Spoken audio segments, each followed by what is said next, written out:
Tonight's Closer Look reflects our continuing probe into organized crime in New Jersey. Here's Gus Henningberg again with a report on how it operates in the construction business. Over the past 2 years, we've devoted a number of closer looks to an investigation of organized crime and its influence on New Jersey. Tonight, we have a report on another aspect of this problem. The information comes from a story that will appear in the August issue of Mother Jones, a monthly magazine based in San Francisco. Even to the eye of a casual observer, it's obvious that the construction industry depends heavily upon the work of laborers, those rugged men who dig the ditches, carry the bricks, and generally do the dirtiest, most physically exhausting work on construction sites. But most people outside the construction industry have never heard of the union that represents these men, the Laborers International Union, an affiliate of the AFL-CIO. The Laborers Union exercises great power in the construction industry. Many law enforcement officials contend it's one of the most corrupt labor organizations in the country. FBI memos have characterized Laborers Local 394 in Elizabeth as a prime example of a corrupt union local. John Riggi runs Local 394. According to FBI wiretaps, it was Simone Sam the Plumber de Cavalcanti who gave John Riggi control over the local in 1964. The price, according to these wiretaps, was a promise by Riggi that organized crime figures loyal to de Cavalcanti would always have work. Riggi seems to have done just that. FBI intelligence reports have repeatedly labeled the local as a headquarters for illegal gambling operations. Justice Department officials have claimed that more than 20 members of the local were mafia soldiers. What's the price paid for all of this? The general public ends up paying for higher construction cost. Union members pay with their hard work and their pension and retirement funds, which in the past have been poorly invested. And they also pay with their fear. Two investigative reporters spent the better part of a year putting this story together.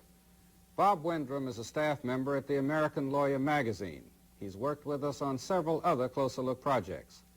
On this Mother Jones story, Bob worked with Ed Barnes, a freelance writer who's also worked with us in the past, but who's not able to be with us this afternoon. Bob, you make some very serious charges in this article. Murder, stealing of money. They could put the Teamsters to shame in their corrupt practices and so forth. Can you prove this stuff? Sure. I think that you'll find that most of the information there is either contained in Justice Department memorandums that we were able to get, or in public records, public documents that we found in basically little noticed places. NLRB files, court records, U.S. Labor Department records, and also Senate hearings. So I think that all of the information that's contained in there is for the most part anyway, from public records and other government documents. And we buttress that with interviews with individual laborers as well as people within the labor community.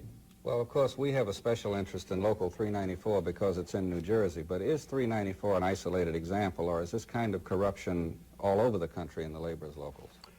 Well, mostly you'll find it in the larger urban areas. Local 394 is unique in one particular aspect. John Riggi, who is the secretary, treasurer, or business manager, of Local 394, is also the boss of a mob family, according to Justice Department documents, having assumed that position in 1977 from Sam the Plumber de Cavalcanti.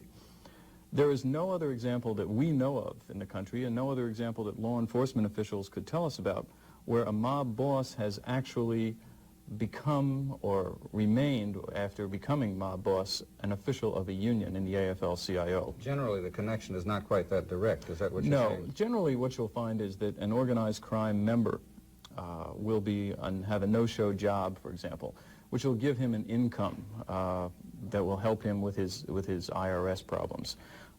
In some other cases, like Anthony Tony Pro Provenzano, the union official is highly placed in organized crime, but still reports to someone. In this case, in Riggi's case, that is not so.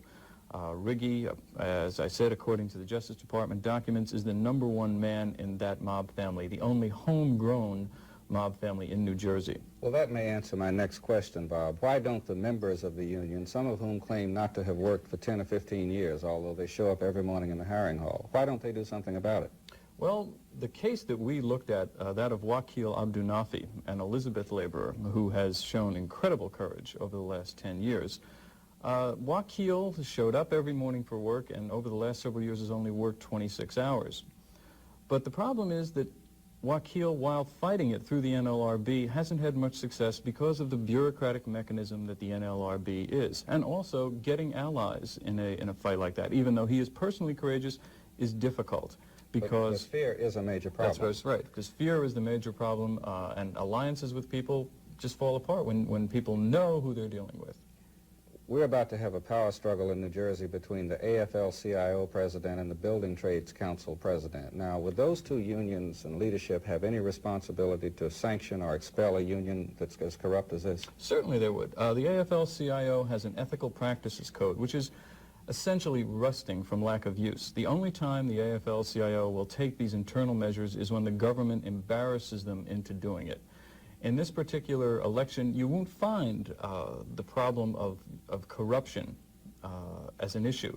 And yet you'll see major officials of the Longshoremen's, an AFL-CIO affiliate, major officials of the retail clerks, an AFL-CIO official, and a major official of the laborers of Local 734, an AFL-CIO official, being convicted in the last several years of union corruption, not only straight union corruption, but that dealing with organized crime.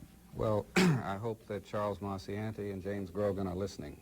Bob, thank you for joining us and discussing this very critical problem with us on A Closer Look. Thank you, Gus.